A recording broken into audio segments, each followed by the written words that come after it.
오늘은 자비로우신 하나님과 인간의 협력 책 143페이지 마지막 부분 살펴보겠습니다.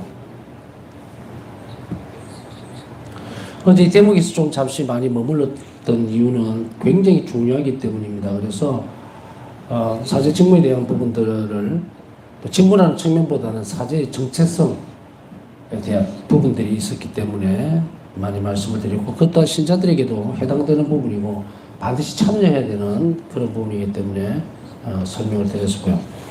자, 그런데 사제들은 자신을 완전하고 숨김없이 그리스도께 맡겨야 합니다고 어제 말씀을 드렸습니다. 사제 삶에서 가장 큰 위험 요소라는 것은 이런 부분들의 종교적인 업무가 아닌 사랑이신 그리스도를 사랑으로 드러내주고 존재시키는 것, 이것이죠. 그러기 위해서는 숨김없이 그리스도께 맡겨야 하는데, 이 맡김의 조건을 이렇게 말씀하신 거죠. 내 뒤를 따라오려면 이 조건이거든요. 이게 채워지지 않으면 안 된다는 이야기예요. 그럼 이거는 선택인가? 아니면, 글쎄요. 선택일 수도 있겠죠. 나를 따라오려면 난 안 갈랜데 이러면 끝이죠.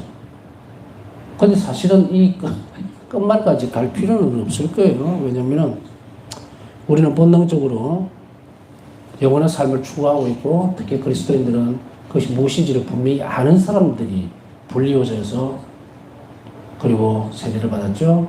하나님의 자녀로 불리웠다. 엄청난 신분 상승이죠. 사실은 보면은 낙원에서의 어떤 아담과 하와의 모습을 보면 창조주와 피조물의 관계지만 아주 행복한, 부족함이 없는 부분이었습니다. 그러나 그렇다 하더라도 떨어져 있죠. 하나님과 떨어져서 따로 이렇게 떼어져 나와 있는. 그래서 이 갈래가 피조물과 창조주의 관계가 아주 뚜렷하게 그리고 갈라져 있습니다.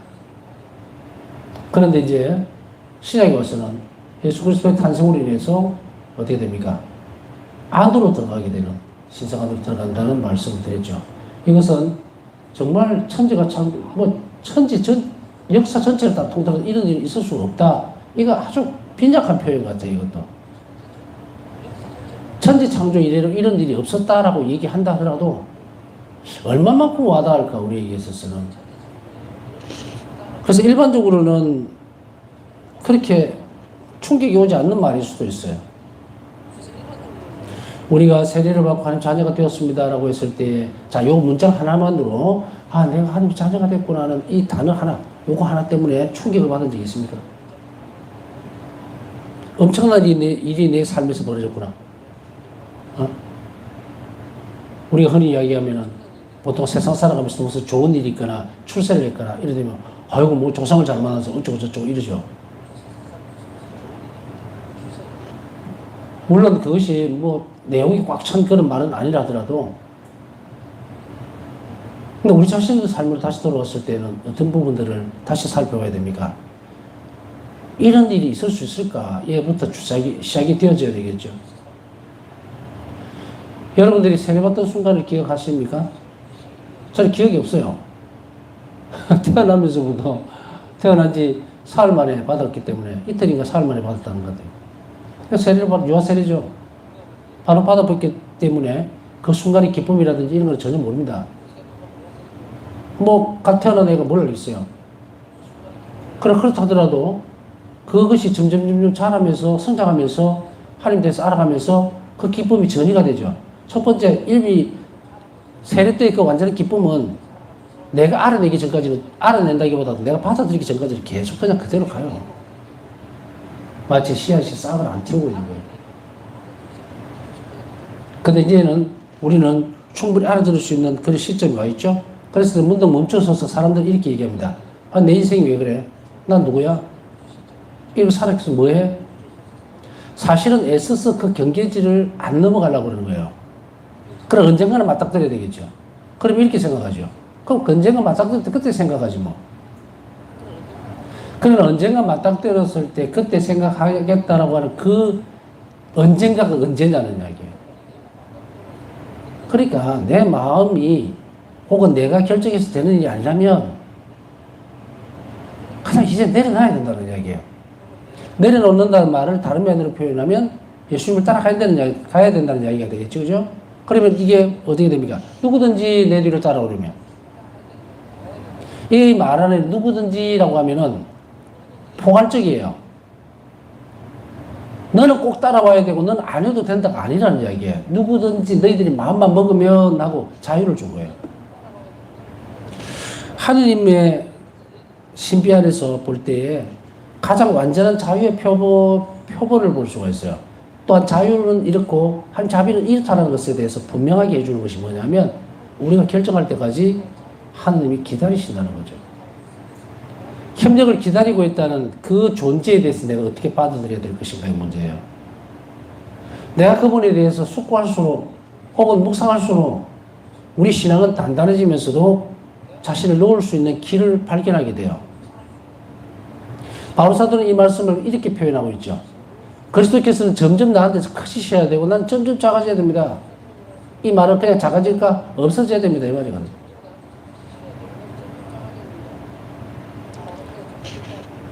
사람들은 악의 유혹을 어떻게 많이 받아들이고 있냐면 하느님과 맞서려고 하는 것을 굉장히 많이 가지고 있는 경우, 자기 이성이나 생각 때문에. 그래서 혹자들 이런 얘기를 하죠. 자기는 안 하면서 다른 사람이 이렇게 하면 야, 너 그렇게 기도만 해가 뭐야? 응? 니도 좀 노력해야 될 거 아니야. 그래서 기도만 하면 모든 일이 다 이루어지느냐라고 핍박을 주거나 면박을 주거나 혹은 자기 자신의 일이 되면 어떻게 될까?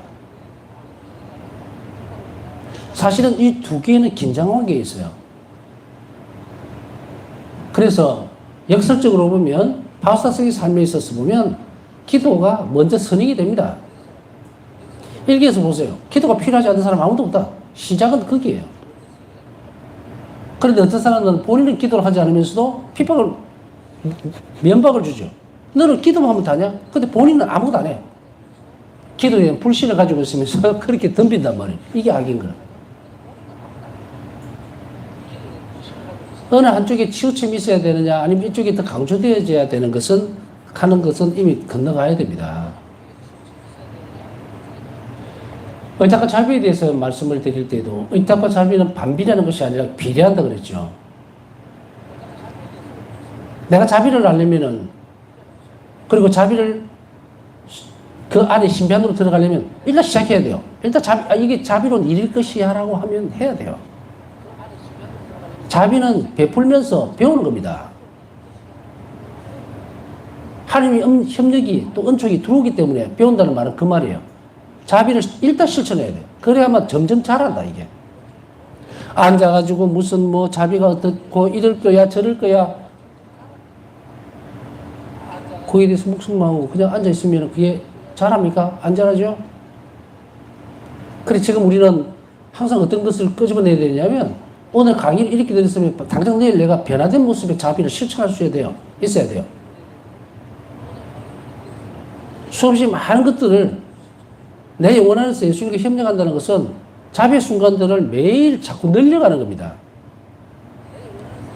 자신의 영혼이 그렇게 그 부분을 받아들이지 못하거나 자신의 오늘 하루 행위가 그대로 변함없이 정말로 물결 하나 없이 잔잔하게 흘러가다면 잘못된 거예요. 자비는 늘 역동적이기 때문에 어제 했던 내 행위가 오늘 반복될 수 없다. 설사 똑같아진다 하더라도 바뀌어 있어요. 그 말은 예수님을 따라가려면 누구든지 조건을 채워야만 따라갈 수 있다는 거예요. 마찬가지로 우리가 한 자비 입으려면 이 방식을 그대로 따라가야 된다는 얘기예요. 여기에서 누구든지라고 한 거예요. 누구든지.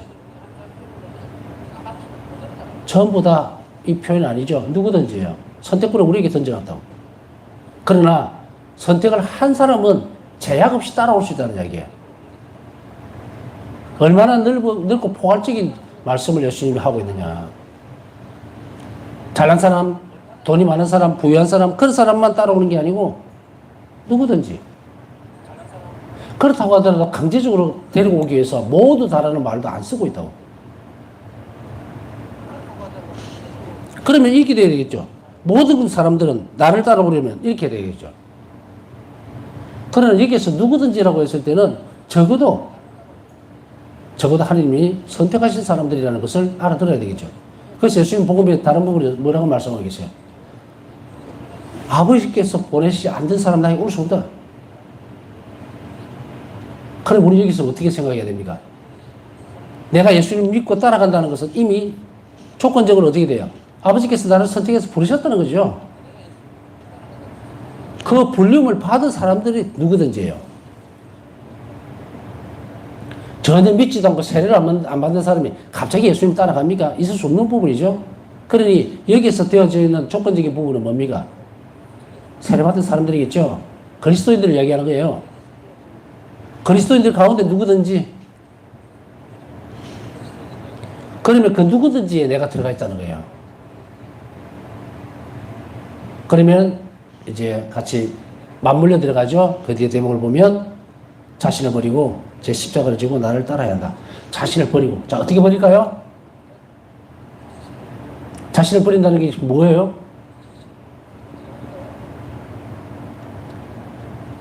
자신의 생각이나 사고나 모든 것들을 하나님께 내가 맡기는 의탁의 태도를 이야기하는 거죠. 자신을 버리고. 자, 그럼 여기서 한 대목이 나오죠. 의탁하는 사람은 자신을 포기해야 한다. 포기라고 하는 과정은 어렵습니다. 그러나 예수님은 의탁하는 사람들에게, 또 의탁하려고 하는 사람들에게는 뭐로? 은총으로 충분히 도와주신다. 넘치도록 도와주신다. 우리가 결심을 안 하기 때문이죠. 그러면 어떤 사람들은 나를 버려야 된다는데 어떻게 버리지? 방법론적인 문제가 나오죠. 어떻게 버리지? 그러면 여기서 나오는 것이 아주 쾌쾌 묵은 것들이 뭡니까? 악습을 끊어버려야 된다. 뭘 해야 된다. 잘라버려야 된다. 떠나야 된다. 어떻게 사람이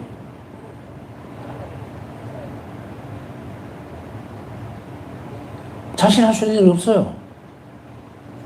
하느님 없이 우리 존재를 놔두면 유일하게 잘하는 게 악을 저지르는 거예요.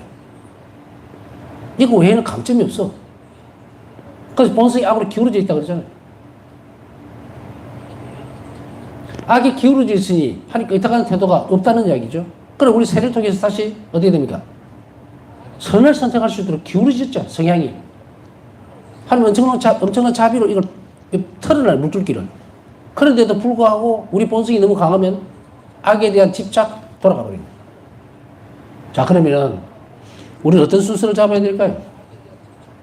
자신을 버리고라고 할 때 이게 우리는 자신을 버리고 할 때 그냥 내가 앉아가지고 뭐 이거 잘못해서 이렇게 고치는 게 아니에요. 예수님을 따라갔던 제자들의 모습을 잘 보면 어떻게 합니까? 이제 예수님 말씀에 귀를 기울이고 경청하고, 그죠? 그 다음에 배우려고 그러고 예수님께서 베푸셨던 자비를 익히려고 하죠. 그러면 인해서 자기에게 없던 것들이 들어오기 시작하죠. 그럼 어떻게 됩니까? 밀려나겠죠? 포기하게 되겠죠? 이게 자신을 버리는 일이에요.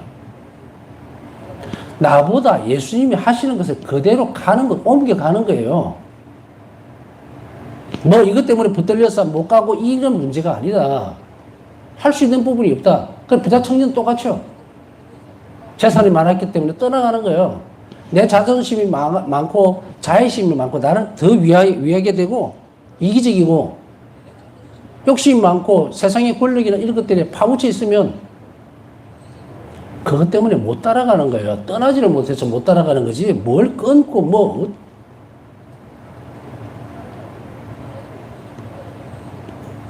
예수님 때문에 그거를 밀어버릴 수 있을 때 그래서 떠나라는 거예요. 부자 청년에게도 너 나를 따라오느라는데 떠나야 돼. 예수님 보고 가라는 이 말이야. 자기가 갖고 있는 걸 다 뒤로 밀어놓고.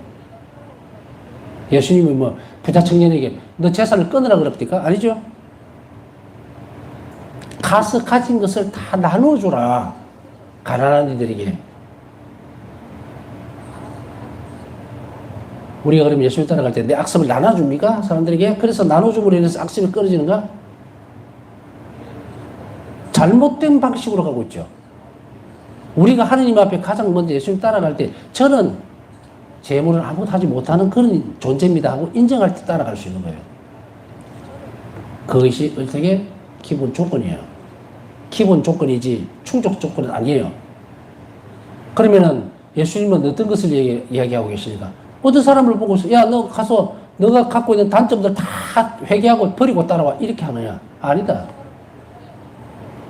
너는 나만 따라오거나 네가 가지고 있는 약점도 가지고 와. 그게 네 십자가야. 그걸 들고 가면 힘들겠지. 그러나 내가 너를 돌봐주겠다. 그래서 어제 무슨 말씀 드렸습니까? 내 짐은 가볍고 내 멍에는 편하다 그랬잖아요. 오로지 의탁하고 자비로운 모습들을 보이고 그것을 위해서 살아갈 때 그 짐은 가벼워지고 멍에는 편해지다. 그리고 영혼은 평화로워질 것이다. 이 예수님이 주는 평화예요. 이것을 경험하거나 실행해보지 못한 사람들은 어떤 말도 할 수 없다. 이렇게 하지 않는 사람이 말을 한다면 거짓말이라는 거예요.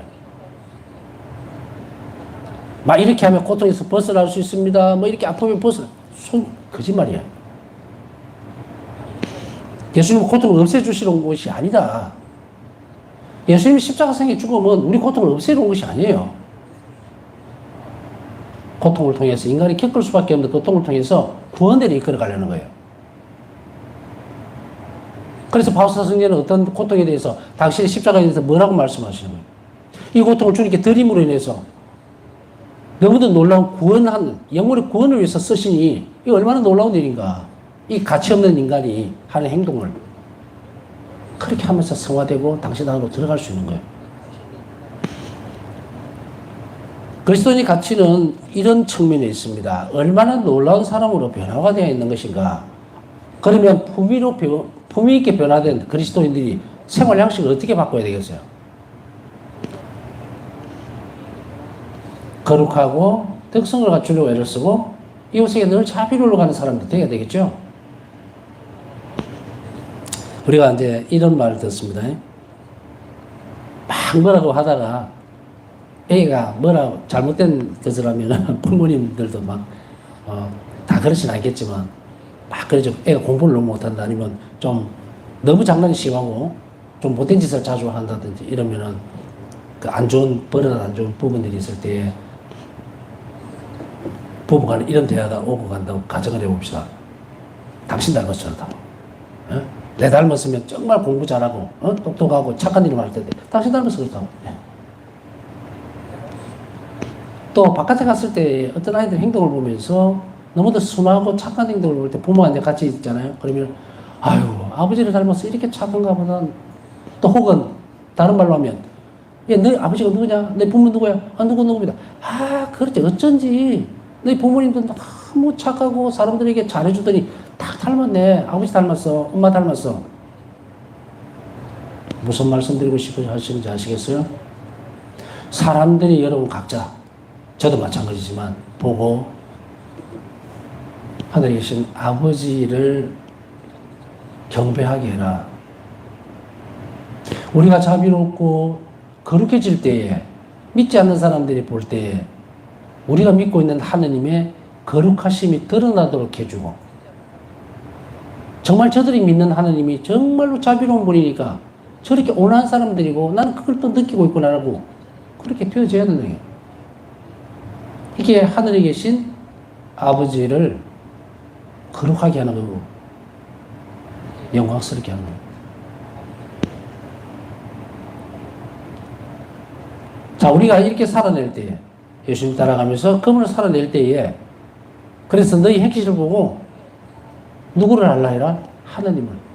아버지를 알게 해라. 선하신 아버지를. 우리가 만일에 포악하고 믿지도 않고 자기 고집 속에서만 살아가고 이기적이고 이랬을 때 우리는 뭐라고 얘기합니까? 자기 안에만 갇혀져 있고 자기 능력이나 이런 것에만 몰두해 있는 사람을 신앙인이라고 하겠는가? 절대로 할 수가 없죠. 각자 십자가를 지고 자신을 버리고 따라야 한다는 이 조건은 사실상 근본적인 하나의 조항을 말씀하신 것입니다. 근본적인 하나의 조항. 그것은 뭐냐면 이는 사제가 그리스도에 대한 사랑으로 자신의 직분을 받아들이는 것이다. 그리스도의 사랑. 이것을 누차 이 부분이 아니라 하더라도 누차 강조해왔던 것과 공통분모를 이루죠. 이 세상에 가치 있는 행위는 단 하나. 하느님에 대한 사랑이 동기가 될 때 그 행위는 가치를 가집니다. 영원한 가치를 가지는 거예요. 우리가 이제 그 의미가 있다. 또 이건 참 가치 있는 일이라고 했을 때에 그 표준은 하나님에 대한 사랑이 동기가 되지 않으면 이 조건이 붙어요. 이거 없이는 우리가 아무리 세상 가운데 저는 너무 가치 있고 훌륭한 일을 했고 하더라도 그냥 없다. 그 안에 영원한 생명에 가치가 없어요. 그 행위와 동기, 의미, 가치에 대해서 정말로 참된 것을 주는 것. 이게 참된 가치죠? 그걸 만들어주는 분은 하나님의 사랑이에요. 그렇기 때문에 사제는 하나님에 대한 사랑으로 자신의 직무를 받아들여야 합니다. 자신의 사목적인 모든 일들을 하나님에 대한 사랑으로 온전하게 받아들여야 돼요. 내가 사제이기 때문에 그 일을 한다? 당연하니까. 그 일을 통해서 내가 점점 마지막까지 갔을 때에 그리스도를 닮을 수 있는가? 지난 시간에 잠깐 그 말씀 드렸잖아요. 사제가 친구를 통해서 뿐 아니고 사제 생활 자체를 통해서 예수님과 하나가 되는 기쁨이 없다면 그 삶은 끝난 삶이다. 그저 신자들하고 어울리고 즐겁게 지내고 이런 것들만 자신의 생활의 한 패턴이라면 사제 생활이 아니라 하더라도 그런 일들을 얼마든지 할 수 있잖아요. 직장 생활을 하면서 웃고 즐기고 서로 이렇게 하는 그런 부분들 얼마든지 할 수 있잖아. 도대체 차별되는 게 뭘까? 본당신부로 살아가면서 사목제로 살아가면서 어려운 점은 여기 말씀한 이 내용들입니다.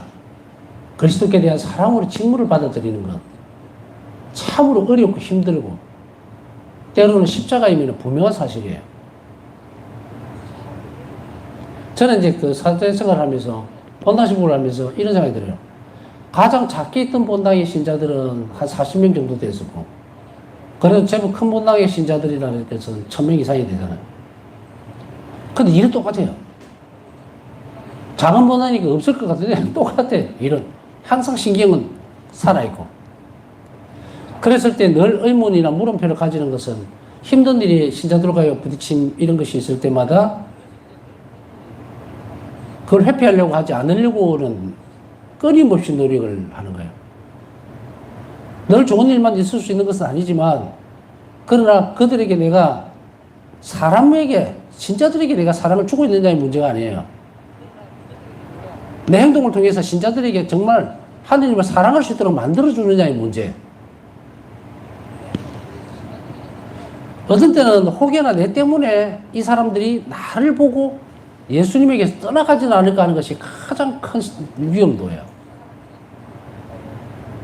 처음에는 그렇더라고요. 보다신부 때는 정신없어서 모르겠고 본다신부 맞고 나니까 그것도 뭐 몇 년 동안은 잘 모르겠더라고요. 그 시간이 점점 지나면서 사제가 오히려 그리스도를 가는 길을 신자들에게 방해하지는 않을까. 그것이 사실은 굉장히 큰 딜레마였어요. 그런데 이것을 숙제로 풀 수 있는 부분은 아니에요. 그 답이 뭐였느냐면 기도더라고요. 내가 예수님께 대해서 깊이 들어갈수록 신자들에게는 좋은 걸 줄 수 있는 게 만들어져요. 그래서 거기서 깨달은 게, 알아들은 게 뭐냐? 플러스 알파예요. 은총. 이 사제 직무는 오로지 예수님께서 주시는, 하나님께 주신 은총으로 살아가는 거예요. 그랬을 때 그들에게 줄 수 있는데, 이게 이제 자비 신심을 딱 만나니까 어떤 부분이냐? 아, 내가 자비의 통로가 되어야 되겠구나. 내가 그리스도를 어떻게 사람들에게 구현할 것인가, 드러내주고 존재시킬 것인가는 오직 자비로울 때다. 그러면 내가 온전히 신자들에게, 만나는 사람들에게 자비의 통로가 되어주려면 어떻게 하는 게 우선일까? 개인적인 삶에 있어서는 뭡니까? 의탁의 태도가 전부다. 그리스도께서 시몬과의 대화에서 당신을 사랑하는지를 3번 질문하시면서 주목하셨던 점이 바로 이 부분입니다. 사제들도 여러 가지 문제에 많이 부딪히고 자괴감에 빠질 때도 있고 또 힘들 때도 있어요. 왜냐하면 사제의 성품을 받는다고 해서 성인이 되는 게 아니거든요. 끊임없이 영혼을 성장해야 되고 예수님께 더 가까이 가야 되기 때문에 이런 부분들은 늘 수면 밑에 있지만 이것이 때로는 위로 올라와야 될 때가 있어요. 그런데 우리는 여기서 한 가지 질문을 예수님께서 하셨던 것에 꼭 대답을 하셔야 돼요. 무엇일까? 요한의 아들 시몬아, 너는 이들이 나를 사랑하는 것보다 더 나를 사랑하느냐. 요한복음 21장 15절에서 17절. 자, 오늘은 이 부분을 한번 짚어보고 묵상을 해야 합니다. 저는 저에게도 질문을 해요. 물론 대상은 다릅니다. 그러나 여기에서 이것을 바꾸어 볼 수 있어. 너는 이들이 했을 때는 요한에게, 그러니까 이게 베드로에게, 시몬이죠, 시몬, 요한 아들 시몬아. 베드로에게 질문을 3번을 하죠. 넌 나를 사랑하느냐, 사랑하느냐, 사랑하느냐, 내 양들을 쳐라. 라고 하지만 이것은 모두에게 다 해당되는 이야기예요. 다른 이들보다 너 나를 사랑하려고 애를 썼느냐의 말은 1대1의 관계라는 이야기예요. 그러면은, 거꾸로 보면, 이렇게 얘기를 하겠죠. 이제 성당에 여러분들 앉아있죠. 그 100명이 있어요. 그때 한 명에게 그 질문을 똑같이 합니다. 한 명 한 명에게. 너는 이들보다 나를 사랑하느냐? 너는? 이렇게 질문하시는 거예요. 근데 우리 영성생활은 어떻게 해요? 다른 사람들보다 내가 하나님을 더 사랑하려고 하는 생각보다는, 아, 이 사람은 하나님과 뭔가 좀 잘 통하나? 그래서 그 숟가락 얹으라고 자꾸. 많은 사람들의 호기심들에 대해서 뭔가를 끄집어내려고 하는, 이것은 철저하게 전부 다 잘라내야 됩니다. 하느님 목소리 외에는 귀를 기울일 필요가 없어요. 왜냐하면 제가 전에 비슷한 말씀을 한번 드린 적이 있는데, 신부생활 몇 년 하다 보니까 이제 강론도 재료가 떨어지고 이러니까 어떤 때는 이런 얘기들이 막 오고 갑니다. 초기에는. 그래서 야, 우리 강론을 좀 공유하자. 몇 년 모이면 서로 이렇게 다 다르니까 너무 그렇게 고민하거나 이래 안 하게 좀 쉽게 안 가겠느냐. 그래서 이제 했는데, 이제 예를 들어서 내일이 주일이에요.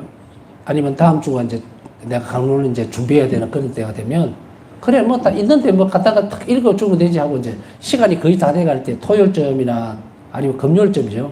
금요일이 아마 적절할 거예요. 금요일쯤에 이제 강론을 이렇게 살펴봅니다. 결국은 어떻게 되냐면 그걸 버려요. 밀어놓습니다. 왜냐면 내 말이 아니다 보니까 읽어준다 해도 뭐가 안 돼요. 그냥 이것저것 다 치우고 그냥 신자들에 대한 애정이 없으면 그냥 줄줄줄줄 읽어주고 끝내면 되겠죠. 그런데 어디서 바치냐면 내가 경험하지 못한 부분들이 드러나면 쭈뼛거리게 돼 있어요. 차라리 그냥 내 말을 하자고, 내 한도 내서 하자고 밀어버리거든요.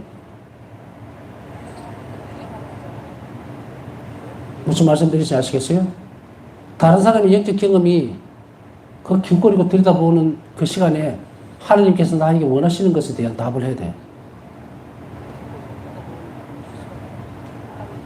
제가 지금은 여러분들에게 가르치고 있지만 여러분들이 천국에 가서 그게 심판대에 설 때는 저는 없어요. 여러분 스스로 결정을 해야 돼요.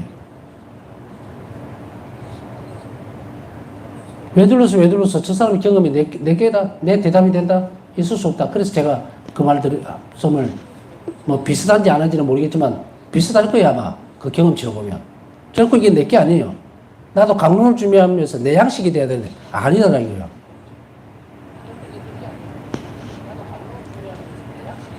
교회가 가르쳐주는 부분만, 선포되어지는 내용만 가지고서 각자의 삶 안에서 그리스도를 만나야 돼요. 나중에 보면요, 이렇게 사는 사람들 많이 만났지만 그런 영혼들은 성장 안 합니다. 성장 안 해요. 맨날 남의 잡지만 쳐다보던 사람이 시험 한 빵점 나와요. 빵점. 혹시라도 그런 경우가 있다면 일찌감치 그만둬라. 그만두고 자비 실심 안에서 가르치는 그걸 내 것으로 삼아야 돼요. 지금 제가 여러분들에게 말씀드리고 있는 것은 뭡니까? 여러분 한 명 한 명이 예수님을 만날 수 있도록 만들어줄 거예요, 지금. 저 또한 이 길을 통해서 예수님을 더 깊이 만났다면 여러분들도 분명히 가능하다. 그것을 예수님은 우리에게 강력하게 호소하고 있는 거예요. 공동체 속에 숨어서도 안 되고, 무슨 뭐 큰일 하듯이 좌우를 보면서 가는 그런, 아차, 잘못 답을 적었구나라면 끝납니다. 옛날에 어떤 애가 그런 경우가 있어요. 실제적으로 학교에서 1등 하는 애 뒤에서 컨닝을 하면서 정답을 막 뺏겨 적은 거예요.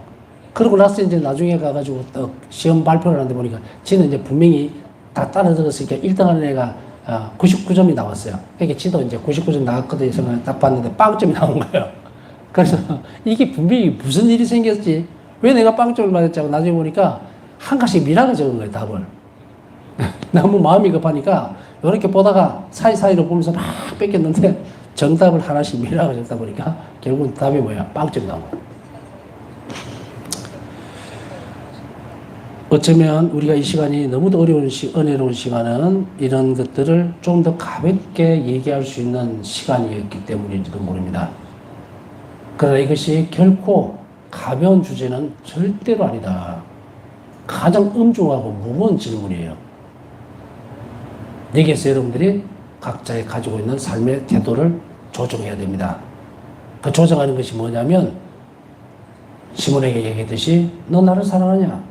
마리아야, 너 이들보다 나를 사랑하느냐라고 묻는 그 예수님의 질문에 대한 답을 분명하게 하지 않으면 버벅거린다. 이건 마지막 때에도 그 영혼은 똑같이 그렇게 해요. 지금 우리가 끊임없이 그 질문에 대해서 주님, 저는 어쨌든 최선을 다해서 저 사람들보다 더 주님을 사랑하려고 노력합니다라고 하면 그 사람은 하나님 사랑 안에 들어와 있다. 그런 사람이 하나님 은총 안에서 살아갈 수 있고 더 빨리 성장하는 사람이 될 수 있습니다. 그러니 머뭇거리면서 주춤거리고 자기 삶을 낭비하지 않고 이제 똑바른 대답을 통해서 하나님에 대한 사랑을 키워나갈 수 있도록 했으면 좋겠습니다. 남은 시간 묵상하면서 오늘도 하나님 자비를 청하신 분들 함께 기억해 주시기 바랍니다.